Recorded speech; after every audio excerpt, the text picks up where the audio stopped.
सांगली इथं झालेल्या जिल्हास्तरीय तायक्वांदो स्पर्धेमध्ये रॉयल फाइट क्लबचे घवघवीत यश।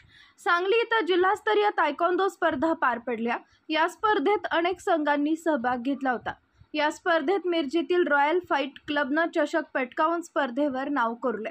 या स्पर्धेत खेळाडूंनी 16 सुवर्ण, 7 रौप्य, 1 कांस्य पदकची कमाई करून पहिली चॅम्पियनशिप चषक पटकावली आहे। सुवर्ण पदक खेळाडूंचे नाशिक इथं होणाऱ्या राज्यस्तरीय स्पर्धेसाठी निवड झाली आहे। समीक्षा सातपुते, रोनिक साळुंखे, आयुष वाघमारे, काव्या गणेशवाडी, अधिबा शरीक मसलत यास अनेक खेळाडूंची नाशिक इथं होणाऱ्या राज्यस्तरीय स्पर्धेसाठी निवड झाली आहे। या खेळाडूंना स्टीवन आणि स्टीफन काकी या प्रशिक्षकांचं मार्गदर्शन लाभलं।